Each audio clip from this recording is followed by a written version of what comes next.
Before we begin, a quick warning. Tennessee True Crime contains detailed descriptions and images of real-life violence. Some listeners and viewers may find the content deeply disturbing. This material is intended for mature audiences only. And remember, the goal of sharing these stories is not to sensationalize tragedy, but to honor the victims, understand the truth, and give voice to those who can no longer speak for themselves. Listener discretion is strongly advised. The show opening is brought to you by Namaste Wellness and Aesthetics. Visit Namaste for all of your skincare, weight loss, and primary care needs. The awesome ladies at Namaste are located at 159 Omni Drive right here in McMinnville, Tennessee. Now, on to the story. On the last show, I told you about Holly Bobo, a kind, hardworking nursing student from small-town West Tennessee, known for her love of family and her dream of helping others. On the morning of April 13th, 2011, everything changed. Holly was at home getting ready for school when her brother Clint saw her outside with a man dressed in camouflage. At first, he assumed it was her boyfriend, but within moments, that assumption would unravel. After a call with their mother, Karen, Clint realized the truth. The man with Holly was not who he thought. By the time he ran outside, Holly had been led into the woods, and she was gone.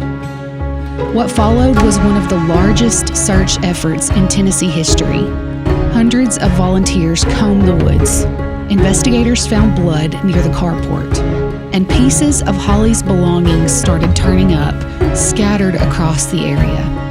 But none of it led to answers. As days turned into months, and months turned into years, rumors spread, suspects emerged, and the case grew more and more complicated. Then, 3 years later, a devastating discovery in the woods confirmed the worst.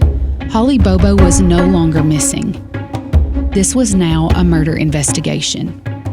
And the names investigators kept hearing would soon take center stage in a case that remains one of the most debated in Tennessee history.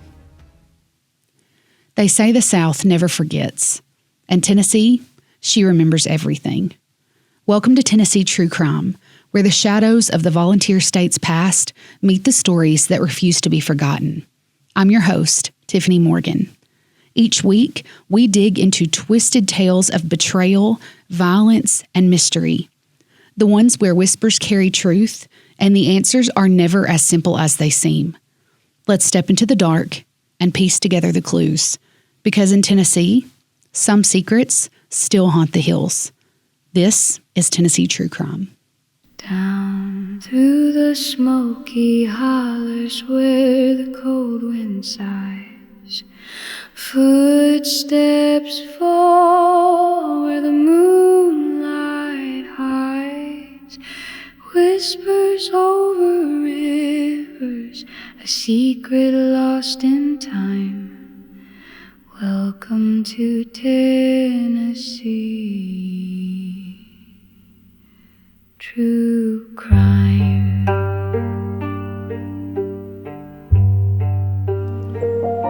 We ended last week with Zach Adams on trial and being found guilty. No evidence tying him to the crime. Just one witness who says he was there for the shooting after years of desperate pleas for someone, anyone, to believe that these four men, Zach Adams, Dylan Adams, Shane Austin, and Jason Autry, had nothing to do with this crime. Now, Jason Autry was that one witness who had a change of heart at the trial and tells the jury that all of a sudden he's there as Zach Adams wanted to get rid of the body, and then they figure out she's still alive. According to his testimony, when they realized Holly was still alive, Zach retrieved a pistol from the truck, shot Holly, and then they load her up again, and Zach transports her elsewhere to get rid of the body, even though this is where they brought her to get rid of the body. Throughout the trial, Holly's family sits quietly in the courtroom, listening as witnesses described what they believed happened to Holly. At times, the courtroom, of course, grew emotional. For the Bobo family, the trial represented the closest that they had come to understanding what happened to their daughter and their sister. But even as prosecutors presented their witnesses, questions remained. After weeks of testimony, both sides presented their closing arguments. Prosecutors told the jury the evidence pointed clearly to Zach Adams. They argued that multiple witnesses had independently described Zach Adams' involvement. They asked the jury to hold him accountable for Holly's murder. The defense, however, urged jurors to look closely at the evidence, or more specifically, again, the total and complete lack of it. They argued that the case relied on unreliable witnesses who had very strong incentives to say whatever investigators wanted to hear. Remember the parade of jailhouse informants? They asked jurors not to convict a man based on questionable testimony. The defense's message to the jury was simple. You cannot convict a man of murder based only on stories. In true Tennessee small-town fashion, that jury said, "Hold my beer."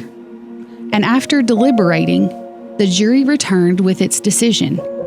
Zach Adams was found guilty of first-degree murder, aggravated rape, especially aggravated kidnapping, with no DNA evidence.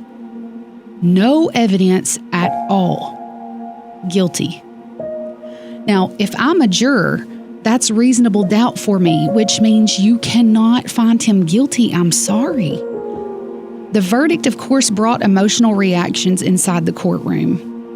Members of Holly's family expressed relief, and after years of uncertainty, a jury had determined that someone was responsible for Holly's death. Zach Adams was sentenced to life in prison plus 50 years. Now, for many people, the case seemed finally resolved. But in the years that followed, something unexpected would happen. One of the key witnesses who helped convict Zach Adams would change his story. And that would reopen questions about whether the jury had heard the full truth. The conviction of Zach Adams was supposed to bring closure for the Bobo family, for the community, and for investigators who had spent years working this case. But in the years after the trial, Jason Autry, key witness for the state, the one who testified against Adams, began claiming that parts of his testimony were simply just not true. He said that he had fabricated details, and if that claim was accurate, it could mean that the testimony used to convict Adams was unreliable, and that possibility would send the case back into the courts once again. So, let's explore the shocking witness recantations that followed the trial and the legal battle that continues to this day over whether Zach Adams deserves a new trial. Because more than a decade after Holly Bobo disappeared, the case still isn't over. Now, when the jury convicted Zach Adams in 2017, many people believed that this Holly Bobo case had finally reached its conclusion. For Holly's family, the verdict represented justice, but not everyone was convinced. Even during the trial, critics had pointed out a major problem with the prosecution's case. There was very little physical evidence tying Adams directly to the crime. And by very little, we mean none. Much of the case, as we talked about before, depended on that testimony of witnesses who had criminal histories. So some of those witnesses had received deals from prosecutors, others had changed their stories before taking the stand, and suddenly it brings the case back into court. Because years later, as we said, Jason Autry begins telling a different story. Let's listen to his original testimony after years of claiming that they had nothing to do with this and their alibis had checked out.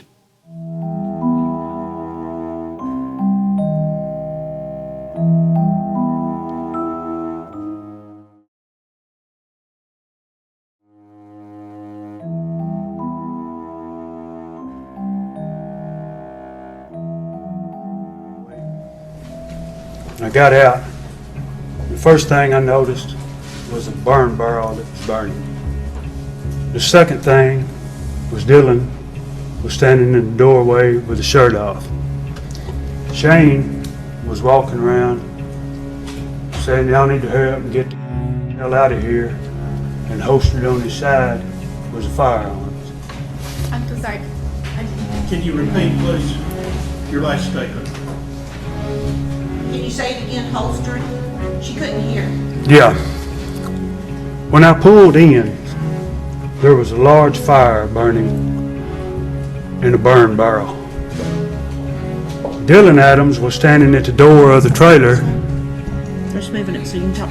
Dylan Adams was standing at the door of the trailer with his shirt off. Shane was walking around in the yard hollering, "Y'all need to hurry up and get the out of here," with a firearm holstered on the right side. Zach was standing at the door of a white 4x4 Nissan Frontier. I instantly got to Mr. Austin and bought a pill. Bought a morphine, 100 milligram. Walked directly back to the PT Cruiser, broke it in half, cooked it down, and shot it. A few minutes later, I got out and walked back to the 4x4 Nissan where Zach was standing at the door, and he said, "I need you to help me bury this body." And I told him, I said, "I hate that y'all killed little JoJo." And he said, "Jason," he said Train. He didn't say Jason, my nickname was Train. He said, "Train, that's Holly Bobo." I was clueless. I didn't know Holly Bobo. You've since come to know who she was, or is. Well, pictures, TV's pictures and stuff like that. So, let's be honest, did you really care one way or another about the body that was in the back of the truck? I did not. Describe for the jury where the body was and what you did after that. The body was laying in a multicolored farm blanket, farm style blanket. It looked like multiple colors. Wrapped in the blanket, laying up against the back. So the truck is sitting here, it's laying against the back. Instead of laying long ways, it's laying this way. From the moment you figured out that he wanted help with Holly versus help with the batch of meth, were you willing? Yes, I was. Tell the jury what happened, what you said, what he said. He asked me would I help him bury the body. And I said, yeah. I said, I will. And he said, but I said, I want to leave my car somewhere else besides here. I said, I don't want Shane or Dylan to know that I got involved in this. So I told him, I said, meet me at Yellow Springs Church. I'll park the PT Cruiser in there and I'll get in the truck with you. Went to Yellow Springs Church, pulled in. When I walked out to the road, he was backing out of 30 Yellow Springs Road. He picked me up. I got in the truck. And we go towards 641 down Pew Road.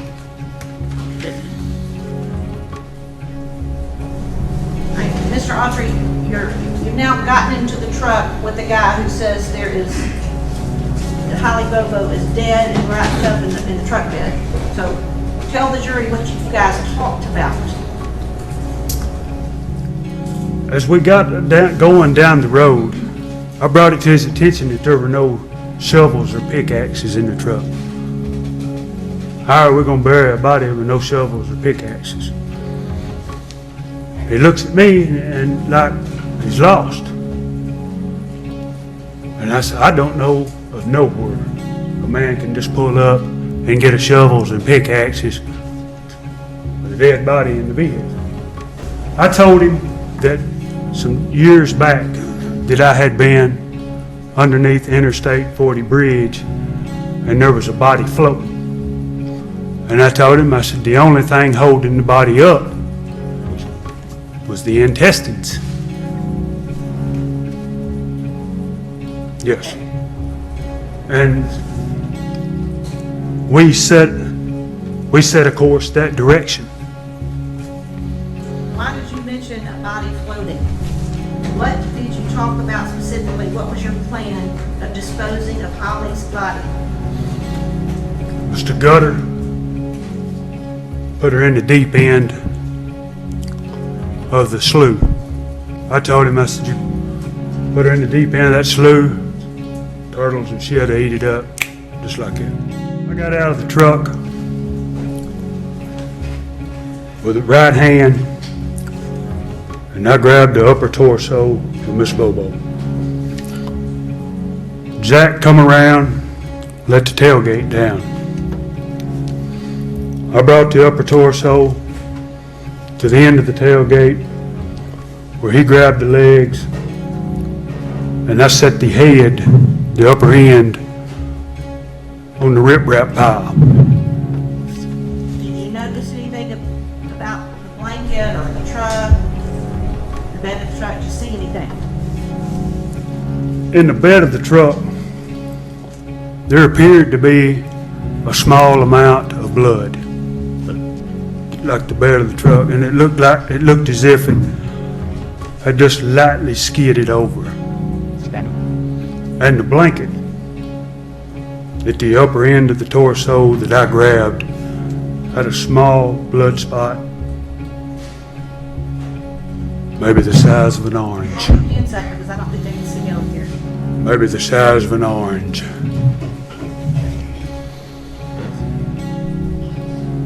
Did you look inside the blanket? Never, Did you unwrap? never.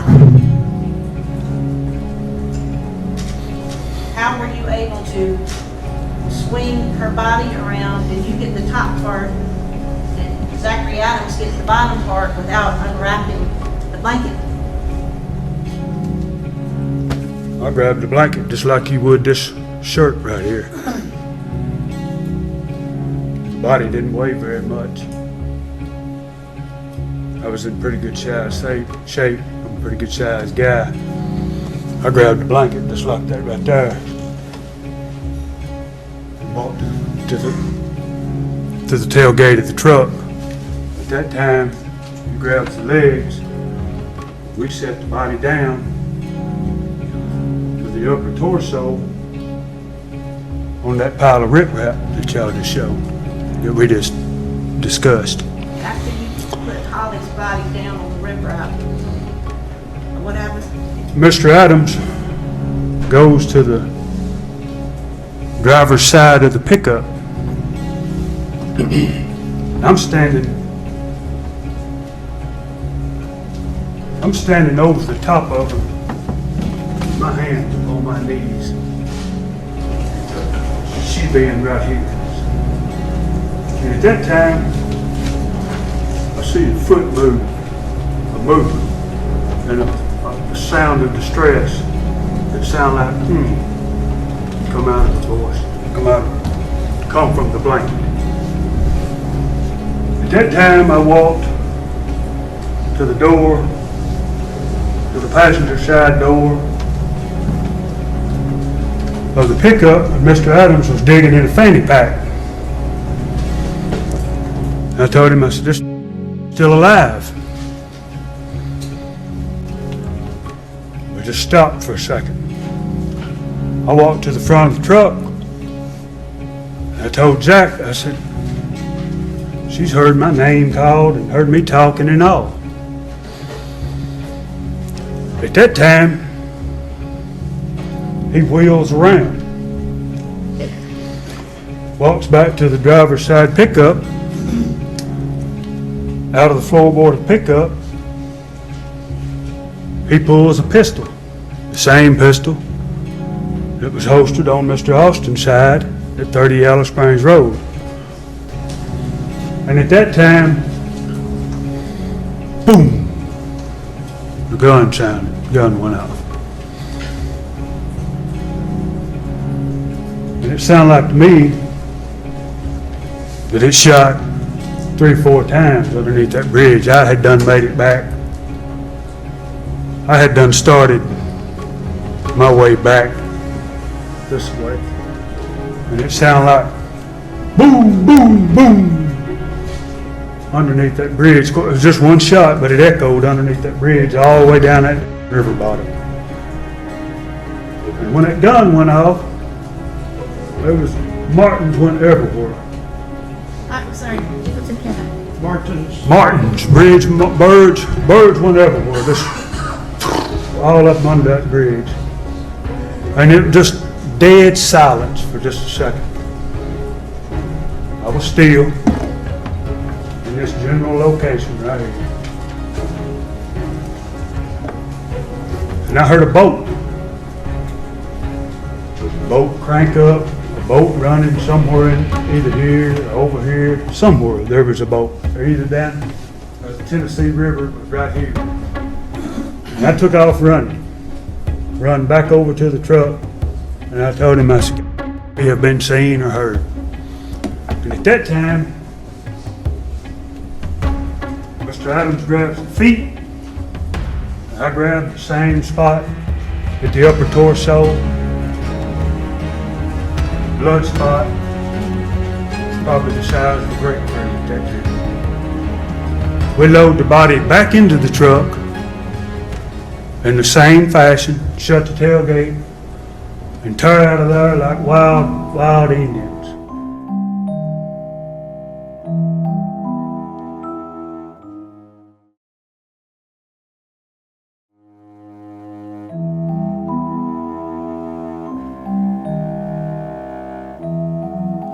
Now, after all this, and years later, during post-conviction proceedings, Jason Autry claimed that parts of his testimony had been fabricated.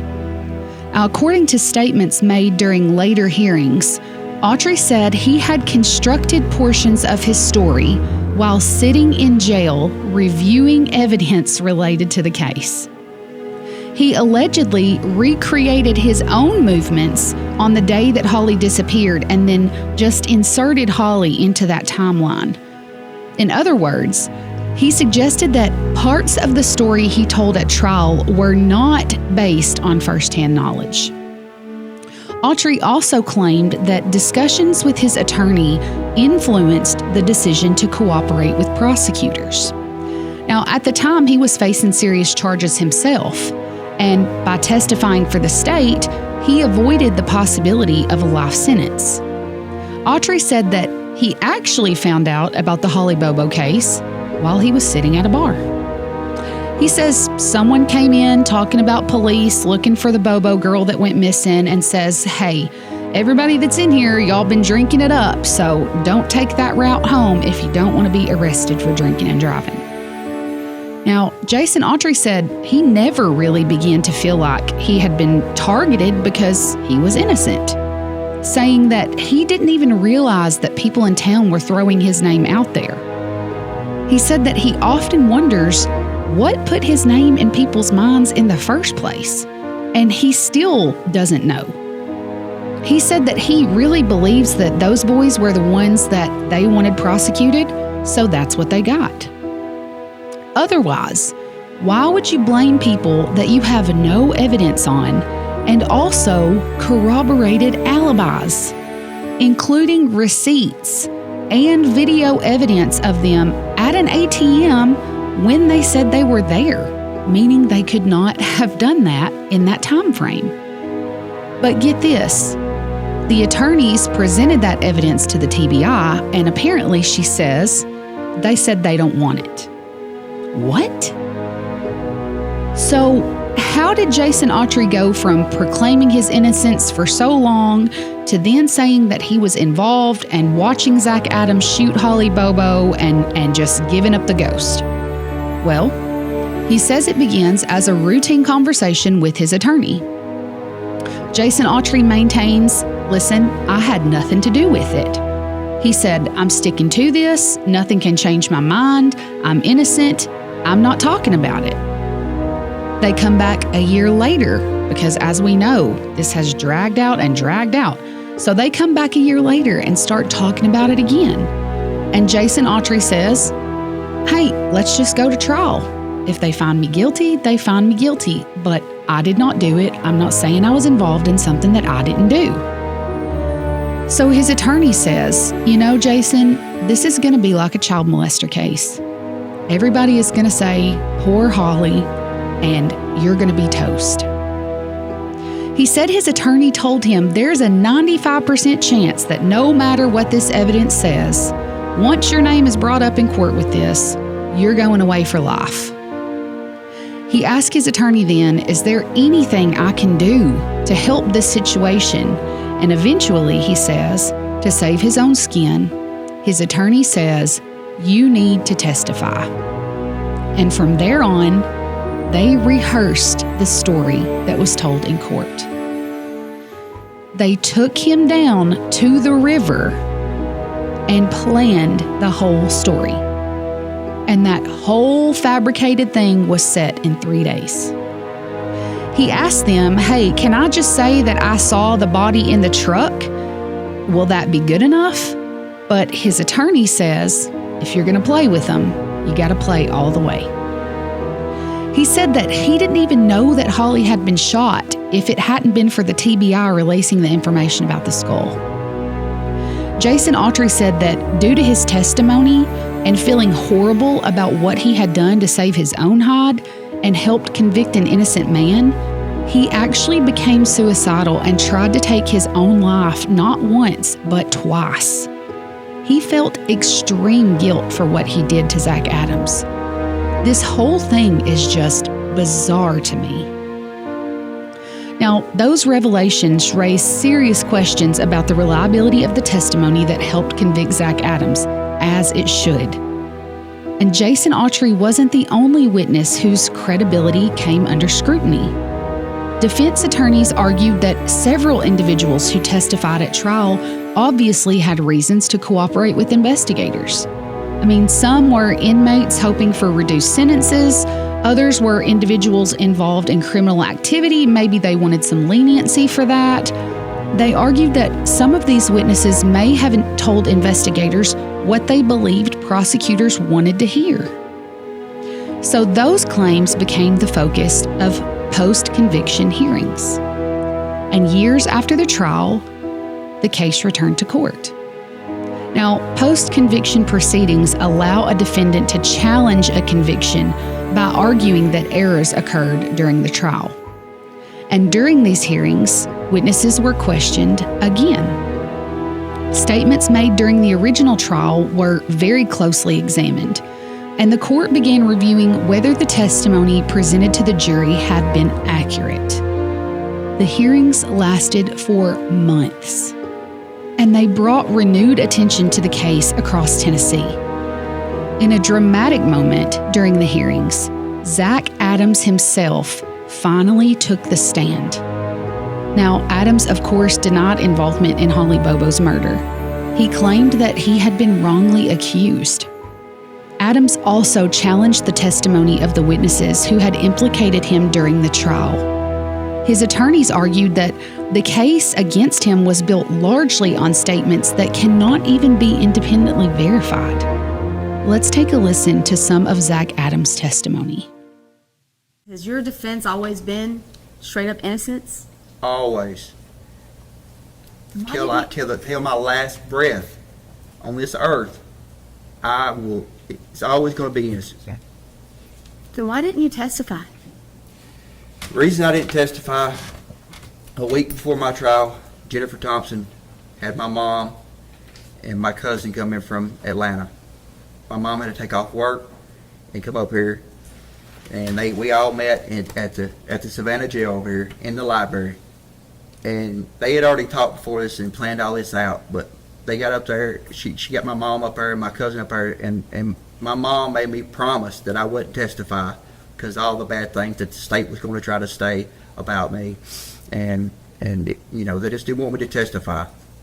And Did any of your attorneys ever meet with you and prepare testimony for you? never.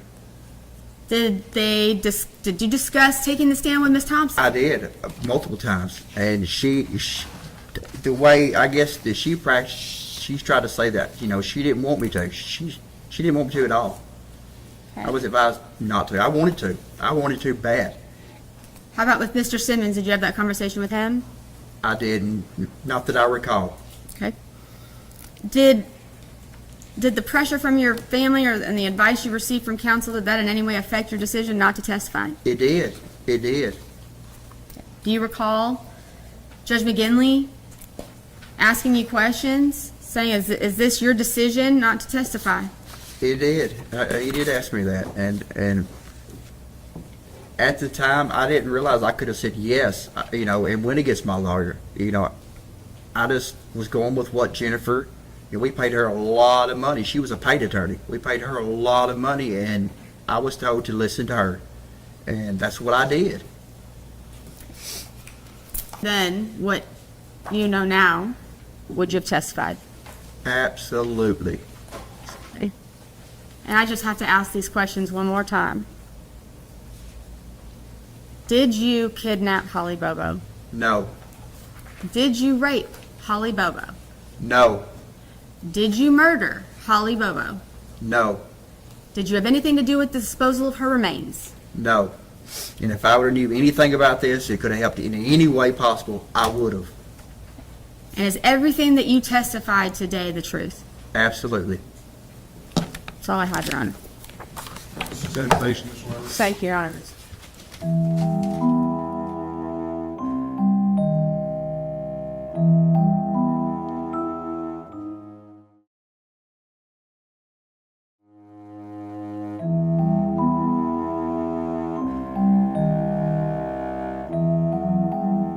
So, after listening to that, what do you think?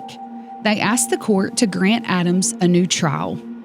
The developments in the case, of course, divided public opinion. Some people believe the original verdict was correct. They point out that multiple witnesses described Adams' involvement, but others believe these recantations raise serious concerns, and they should.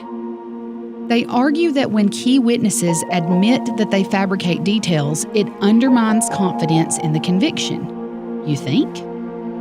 Legal experts often say that recantations are complicated, and I'm sure they are.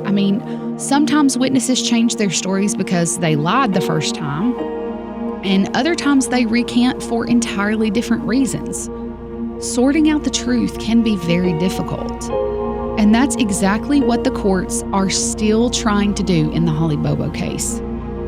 As of the most recent hearings, the legal process surrounding Zach Adams' conviction continues. Judges must decide whether the new testimony is significant enough to justify a new trial. That decision could determine whether the case returns to court again. And I want to say that on top of new testimony, you also have a man convicted of murder and rape when the TBI itself has said the Bobo investigation is the most exhaustive and expensive in the agency's history, but investigators found no DNA evidence connecting Bobo to not just Zach Adams, but any of the four men. If this doesn't make you think about the justice system and make you a little scared and nervous, I don't know what will. Now, for Holly's family, the ongoing legal battle means the case never truly feels finished, and for that, it makes me hurt for them. More than a decade after Holly disappeared, they continue to face questions about what happened to her. Changed stories, lies admitted, legal battles continued. And more than a decade later, the courts are still wrestling with the question of whether the jury heard the full truth. For Holly's family, the loss will never go away. For investigators, the case remains one of the most complex in Tennessee's history. And for the public, the mystery of what happened to Holly Bobo in those woods on April 13th, 2011, may never fully be answered. somewhere in the woods of West Tennessee, the truth still exists. Not the version told in the courtroom, not the stories traded around in jail cells, not the theories passed around in whispers and headlines, the real truth. What happened in those final moments? Who was really there? And why? Because in a case built on shifting stories and changing testimony and voices that can no longer be questioned, certainty becomes a dangerous illusion. A jury reached a verdict. A man sits behind bars.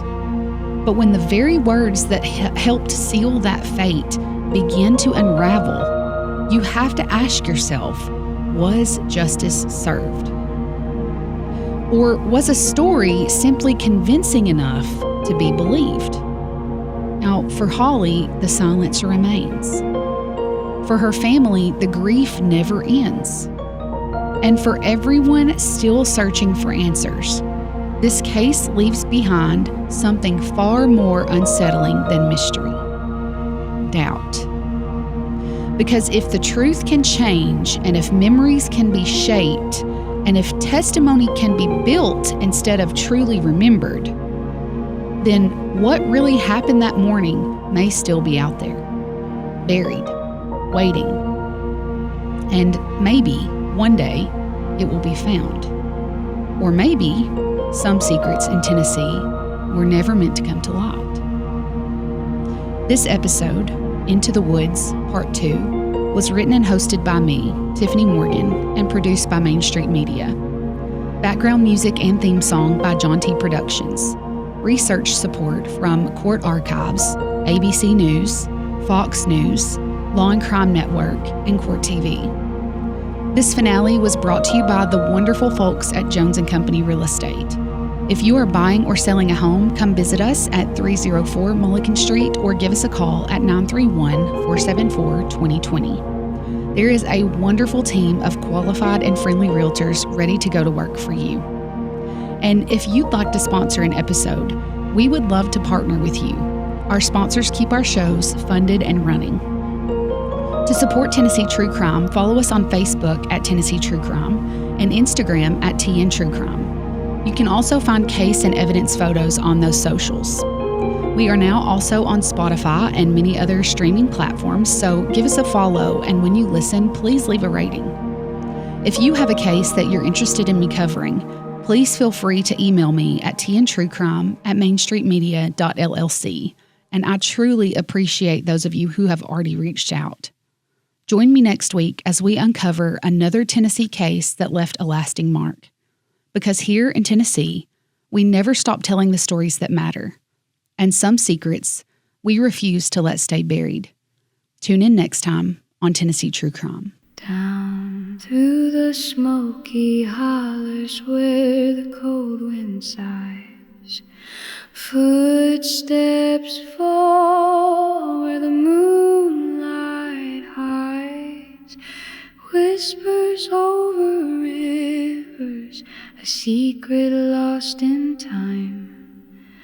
Welcome to Tennessee True Crime.